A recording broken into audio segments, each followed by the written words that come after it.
How's it going, sir?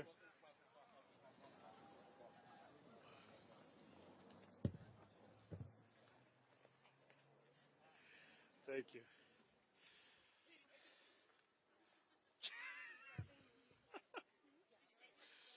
All right. Okay. Is everybody good with the shot? Yes? Good by the press? Is Joe Anuda sitting on the floor somewhere? No. My goodness.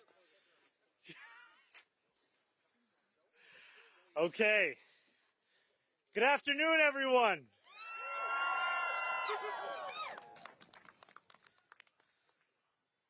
One year ago this month, hundreds of New Yorkers gathered on a bright and bitterly cold Saturday morning right here at Grand Army Plaza.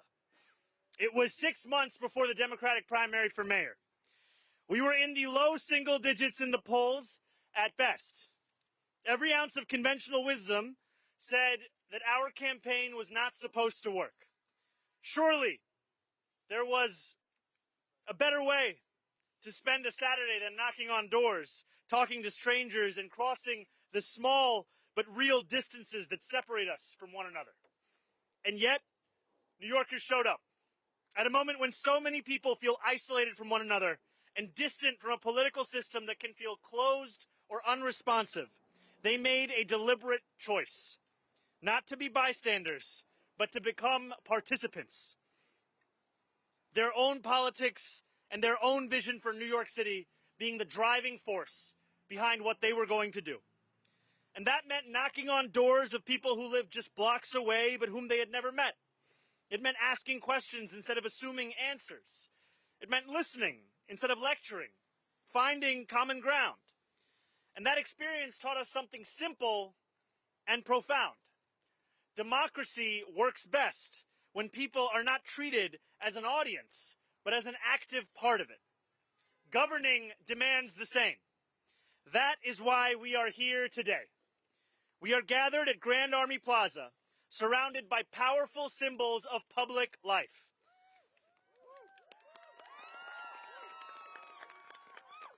The central branch of the Brooklyn Public Library,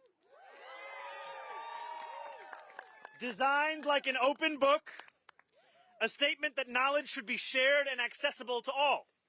The Soldiers and Sailors Arch, a Civil War monument honoring those who fought in a war waged for a new birth of freedom and the expansion of democracy itself.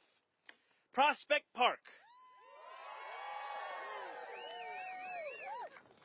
public space built not to be exclusive or ornamental, but to be shared. These are reminders of a belief that once guided this city, that public infrastructure should be generous, beautiful, and open. But a city is not held together by buildings alone. It is held together by trust and by whether people feel connected to the decisions that shape their life. That social infrastructure has been neglected for too long. Too often, engagement is fragmented or symbolic.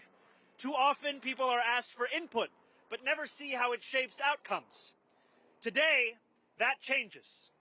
With the signing of this executive order, we will be establishing the Mayor's Office of Mass Engagement, a fundamental part of city government dedicated to rebuilding our social infrastructure at scale.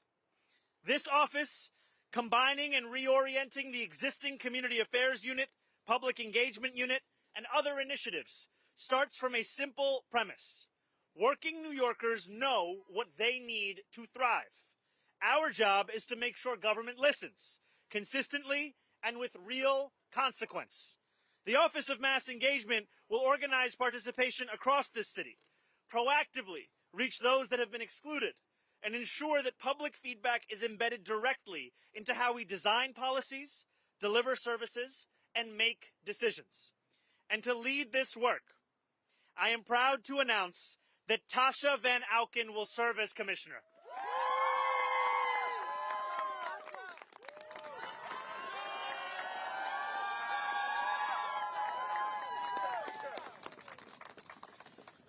Since President Obama's first campaign in 2008 to her leadership in New York City DSA, Tasha has spent more than a decade organizing at scale, developing leadership, building trust, and helping working people turn priorities into action. On our campaign, she mobilized more than 100,000 volunteers who knocked on more than 3 million doors. Not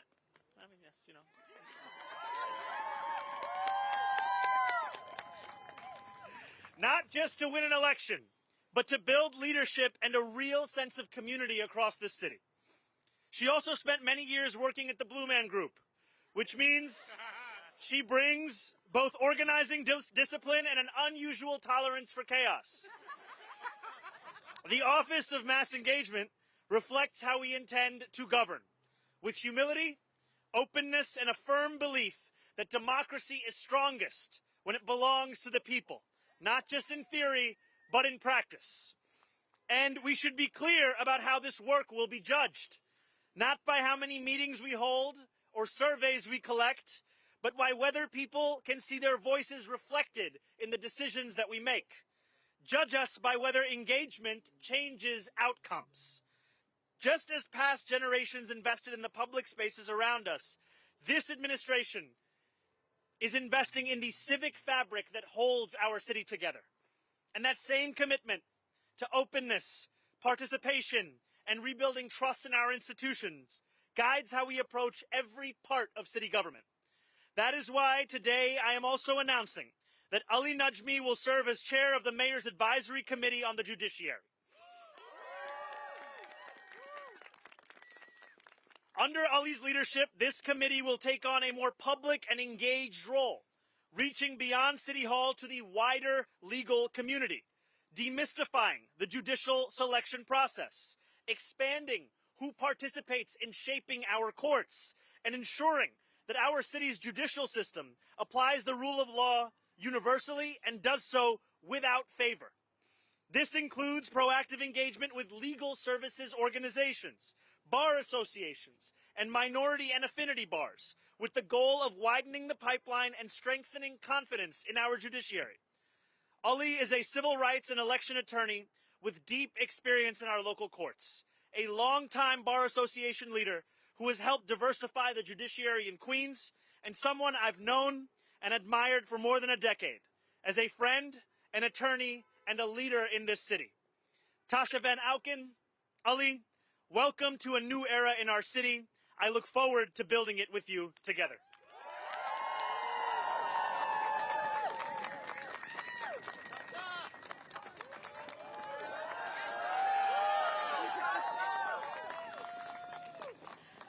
Thank you, Mr. Mayor. And thank you to everyone who's here today. As a kid growing up in Park Slope and later Flatbush, the Brooklyn Public Library, this branch, was a constant in my life.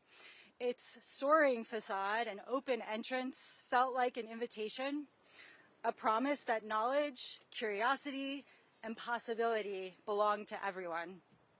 I spent hours inside of there researching school papers, scrolling through microfilm, not to date myself here, but lots of time with microfilm, trying to make sense of the world and my place in it. I didn't know it then, but I was learning something essential, that when public spaces are built with care and openness, they don't just serve cities, they help shape the people who move through them. That lesson deepened for me at Edward R. Murrow High School, where I was profoundly influenced by the late principal Saul Bruckner. He believed fiercely in young people and in the role public institutions can play in helping them find their voice. He taught generations of students that they mattered and that participation wasn't reserved for someone else.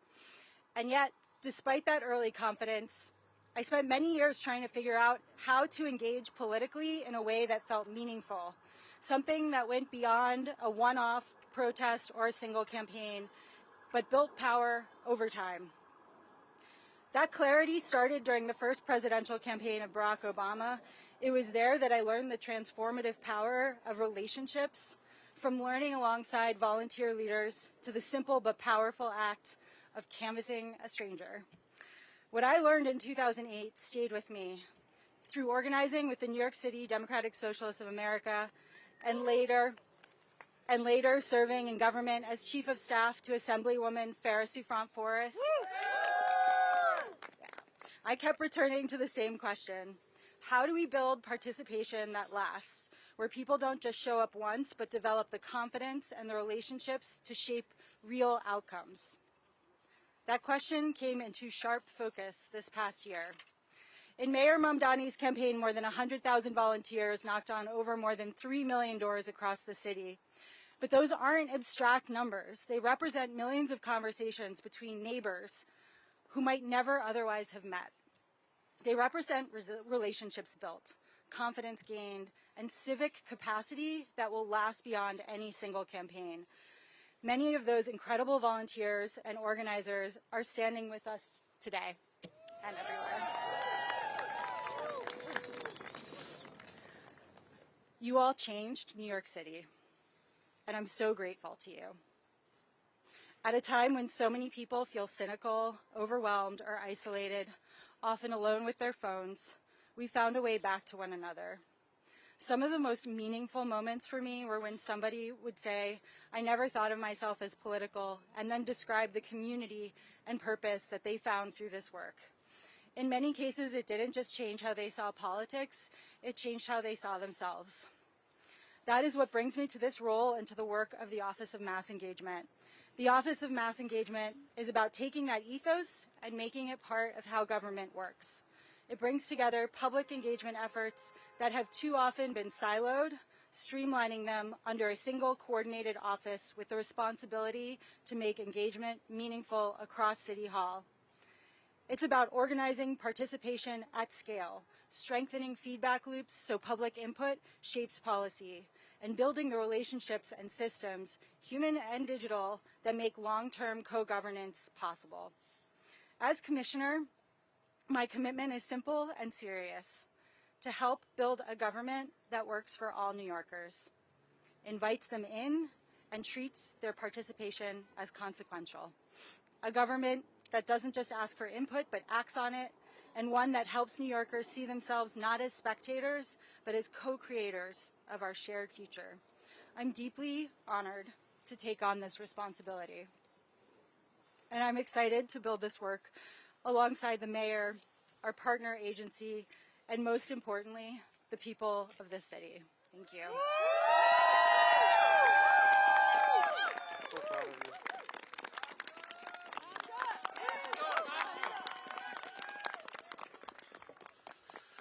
Assalamu alaikum. Good afternoon. Mr. Mayor, thank you for appointing me to be your chair of this advisory committee on the judiciary. As an attorney who has litigated in the courts of this city for 15 years, I know and have seen firsthand the power that judges have on people, regular people, working people, and attorneys. And it is this committee's directive to find and recruit the best judges in the city of New York, the most qualified, the ones who understand what it means for people to appear before them in criminal court, in family court. And it is the directive of this committee to reach out to the wider legal community and to the attorneys who have toiled for indigent legal services, for the attorneys who have represented families, who have represented parents and children in family court, who have dedicated their life to making this city and this state a more just place. To those attorneys, I want to tell you that you have an opportunity to also become a judge, and that this committee will reach out to every nook and cranny of this legal community to encourage that we have the best, most robust, diverse applicant pool for the judiciary. Mr. Mayor, thank you for entrusting me with this service.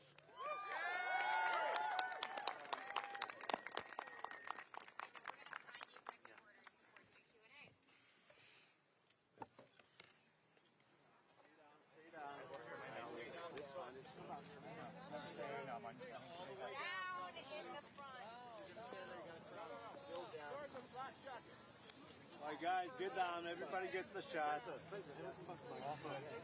Everyone over my head wants someone to squeeze in the middle here. Yellow back down, please. Go, everybody down.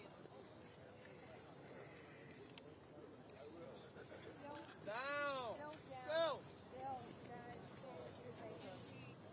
Everyone go down. Thank you.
You okay back there?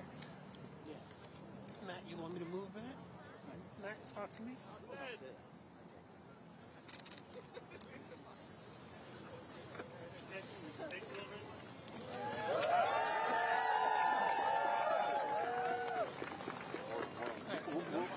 Guys, we need to step back, please. Thank you. Step back to the Can you have him hold the paper, please? Yes, yes. Oh, he's gonna hold the paper.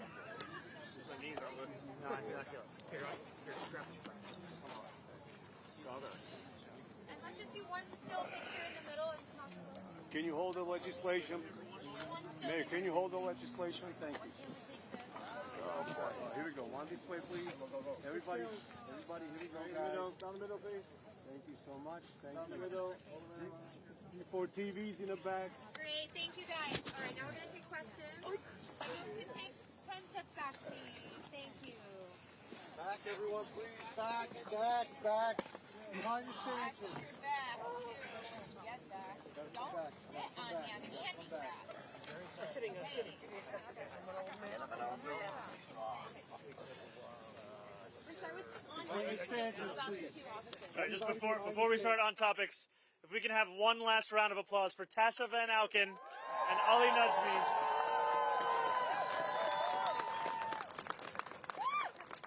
And now we can begin with all the on-topic questions. Mr. Mayor, how you doing? How's it going? Good. A little colder than I thought, so I'm going to put the gloves on for a second. Real leather or I have two questions. vegan? Can I do an on-topic after? I'm not going to sit put my gloves on. So the on-topic is about the office, the new engagement office. Obviously, Tasha, you worked a lot on the campaign side, and it's like that's separate from government, separate C4, that's kind of marked for strong community forces. Can you explain what are like the legal differences in what you're going to do and what that group you're working for? Like, how do they differ? And then I had a follow-up. So I'll just speak a little bit to it, and if you want to add anything, feel free. The work of civic engagement has existed before. Today it has been a part of city government. However, it has often been siloed in different parts of city government infrastructure, sometimes under different offices, sometimes through different initiatives. Part of the intent of this executive order is not just to create a new office of mass engagement, but also to cohere all of the work that is already being done into one place, so that we can ensure that it's not duplicative, that it's actually fulfilling its intent. And then the other part of this is to transform what government deems to be acceptable when it comes to public engagement and outreach. Oftentimes, the outreach and engagement of city government is done with an intention to justify a decision that's already been taken. The point of this office is, however, to make decisions with a large part being what the public actually thinks about those decisions. And I can think of no one better than this New Yorker to my left, who fundamentally reshaped what so many across the city, including myself, thought was possible in terms of the engagement in a citywide race to bring more than 100,000 people out to knock on doors and make phone calls. Do you want to add anything? You can always feel free. Sounds good. So what's the budget for this new office? And then also, is this, I know today is just day 2, but is this also a way to ensure that we are able to keep everybody engaged so you can get reelected again? I have to tell you, this is done with the intention of delivering for New Yorkers today, delivering for New Yorkers every single day. And I think what is so critical is that we have an opportunity in this moment where New Yorkers are allowing themselves to believe in the possibility of city government once again. That is not a belief that will sustain itself in the absence of action, in the absence of actually delivering for them. And so it is right now, in a moment like this, where we need to institute this kind of an office, this kind of an approach. And I would also say there is a through line between the actions taken to establish this new office and also the appointment of Ali Najmi in leading the recruitment and outreach efforts for our judicial system. Because too often, the ability for a New Yorker to become a judge has been determined by who they know as opposed to the work that they do. And what Ali is going to bring forth is a newfound focus on ensuring that not only does our judicial system reflect the city that it serves, but also that it reflects a commitment to excellence and an application of the law in a universal manner. How many employees? Will they be civil service or will they be appointees? There are a number of employees within this office that are already working for the city within previously existing offices, and then the specifics of how it will expand beyond that is something that we will be sharing later. talking to Sal Albanese this morning, and he said one of your best qualities is you're a really good listener. It's very so, kind of him. with respect to this new agency, can you give us an example of a time where you spoke to the public or a group of stakeholders and it made you change your mind on a certain policy or issue? You know, a few years ago, I was an assembly member conducting a number of meetings on the MTA. My chief of staff, L. Bisgard Church, and I were looking to put together a campaign in Albany that would look to fix the MTA. And so we had meetings with journalists, meetings with policy experts, meetings with MTA officials themselves. It was actually an MTA official who told me in one of those meetings that if you really cared about equity, you would focus more on the bus. And it was soon after in a meeting that I had with a friend of mine, Alicia Singh, who brought up the fact that in order to deliver not only in terms of economic relief, but also in terms of public safety, this would mean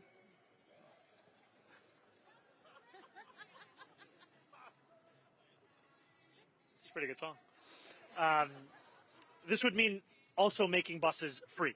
And those are meetings that then informed our approach not just to that legislative session, but then actually became a hallmark of the campaign that we ran. To do the same. Yes, and I think this comes back from a belief that too often in politics there is a temptation to pretend as if you have all the answers already, when in fact there is no New Yorker that has a monopoly on the answers that this city is asking questions towards. We need to have leadership and a city government that knows the answers to the most pressing questions, big and small, in this city could come from New Yorkers themselves. The answers to the very questions that are flummoxing so many in the highest levels of government could in fact be answered by those that we are currently walking past or overlooking or not even listening to. And what I so love about Tasha and her work is that she sees within each person a potential to be that leader. She gives them not only the room to grow, but the belief that they can and they must grow. And that is also something that we have to deliver for New Yorkers at large. Hi, Darla Miles, Channel 7. Yes, how are you? Congratulations, day one. Thank you very Mamdani. much. Good to see you. This is obviously a massive undertaking, right? Coalescing all of these individual agencies in such a large city government. On a granular level, what can you tell New Yorkers right now of what that process of streamlining that is going to look like? And then on, after you already have these strategic initiatives, but when they should actually expect to see something, what a timeline might look like, what the infrastructure might look like right now, and then what that timeline might be, where people can actually become involved and see some results. Absolutely. So I think first and foremost, this has an immediate impact in terms of restructuring city government itself, where we are taking these existing initiatives and agencies, bringing them together, and that is something that will change from today. And then it will change in terms of what we expect of ourselves and how we start to engage with the public at large. And that's partially why I said we should not be measured on the number of meetings we hold or the number of surveys that are filled out. We should in fact be measured by the way in which we incorporate that feedback into the decisions that we make. And that's something that I look forward to working with my commissioner on, to ensure that New Yorkers feel a difference in this era of New York City government, as opposed to are just told about that difference. Thank you very much. Off topic as well, yeah. This one's still on topic. Great. Okay. I have a question for the commissioner. Do you plan, so you're going to be getting feedback from New Yorkers to incorporate into city government, but the mayor also has this huge agenda that's going to need support from other levels of government, and there's been discussion of using DSA and using this mass volunteer movement that you've built to pressure the governor to support some of these initiatives, like taxing the rich. Is that going to be part of this office? And then I just re-up Bernadette's question about the budget and how much staff are you going to have? So I'm going to demand the world from Tasha in her new position as the commissioner of the Office of Mass Engagement, and I'm also going to give her more than 5 minutes before she gets into the position to have to answer some of the specifics around budget and personnel, though I do assure you that this is going to be an office that will have the backing of myself as the mayor of this city. And yesterday, I think it was yesterday, the inauguration, I mentioned in my speech that let us not allow victory to become an invitation to turn off the news. We have seen sometimes in our politics a description of success as the ability for Americans to return back to their lives. We want to make clear that our successes will be achieved together with the New Yorkers who brought us to this point and all others that call this city their home. And so that means that our agenda is not one that is going to be fought for simply behind the closed doors of city and state government, but rather one that the very New Yorkers who are here today and those that are hard at work across the city will be a part of advocating for. Because it is those New Yorkers that actually determined this agenda in the first place. And it is those New Yorkers who will be alongside us as we not only fight for this, but win this. Hi, Mr. Najmi. Congratulations. GC Edwards at Hellgate. I would like to know, what are you looking to do in this position that you couldn't do from the Queen's Committee position? Thank you. Actually, I was never in Queens and in other counties. There's an elected process, and here with the Mayor's Committee as chair, we will have the ability to recruit from people citywide and affect courts citywide, criminal court and family court. And what we will be able to do is have a system that's in place that will judge people on the merits of their experience, their qualifications, their commitment to public service, and we will be able to appoint many, many judges. And to have that breadth and that reach citywide is very different. What's most broken about the system right now? Not enough people know about this system. Not enough people know about the Mayor's Advisory Committee on the Judiciary, how to apply, and not enough people historically have had confidence that if you were not the well-connected or you were connected to a judge already, that you could be a judge. But in fact, in this administration, the people who never thought they could be a judge but deserve to be one will finally have that chance. Hi, good afternoon, Mr. Mamdani. Good afternoon. I'm Jan Tellez for the Agencia F News. Could you say your name one more time, sir? Jan Tellez. Jan Tellez? Yes. Nice to meet you. What can the Latino community expect from Mayor Mamdani? Thanks. You know, I would not be standing here before you as the mayor of this city were it not for Latino New Yorkers across the 5 boroughs. Latino New Yorkers, a majority of them supported us in the primary. We saw that only continue in the general. And what I've heard from so many Latino New Yorkers is a feeling that not only do they not see themselves within city government, but they don't also see their own struggles in city government, in the focuses of that government, in the priorities of that government. And what we are going to do is to deliver a city government that finally not only looks more like, but is paying more attention to the actual struggles of day-to-day New Yorkers. Latino New Yorkers face the highest levels of housing insecurity of any ethnic group in this city.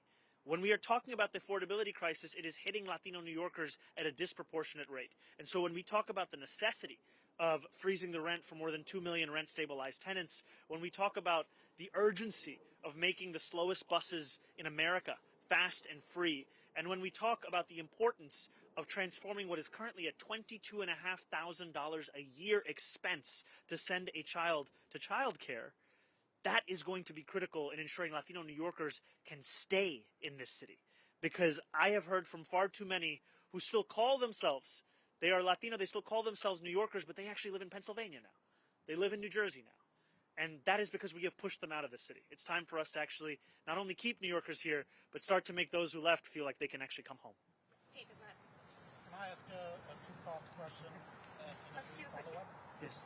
So, would you address the criticism on the revoking the 2 executive orders on anti-Semitism and BDS, some call it intentional? How would you respond to that? And the second part is the IRA definition on anti-Semitism is actually an issue that a lot of major Jewish groups oppose, and they support something else. Is there any measure that you would consider that would define what anti-Semitism is? So I was proud yesterday to sign a number of executive orders that will give my administration a clean slate to get to work on delivering a new era for New Yorkers, one where they can envision living an affordable and dignified life. And my administration will also be marked by a city government that will be relentless in its efforts to combat hate and division. And we will showcase that by fighting hate across the city, and that includes fighting the scourge of anti-Semitism, by actually funding hate crime prevention, by celebrating our neighbors, and by practicing a politics of universality. And when we speak about the IRA definition that you asked about. Protecting Jewish New Yorkers is going to be a focus of my administration, and I also know that a number, as you said, of leading Jewish organizations have immense concerns around this definition. And so what we will do is actually deliver on our commitment to protect Jewish New Yorkers in a manner that is able to actually fulfill that. Thank you guys so much. Sorry, there was a second question. You say it wasn't intentional, that this was on day one? In the first executive order, you, as the new mayor of a city, have to sign a continuation of all prior executive orders or a revocation or an amendment of all of them. And so what we did was to sign an executive order that continued every executive order that predated the moment when our former mayor was indicted, a moment when many New Yorkers lost even more faith in New York City politics and the ability of city government to actually prioritize the needs of the public as opposed to the needs of the person. And what we will now do is showcase that new era to protect each and every New Yorker and to deliver for those same New Yorkers in a manner that they have not seen under prior administrations. Thank you so much. So much for everyone.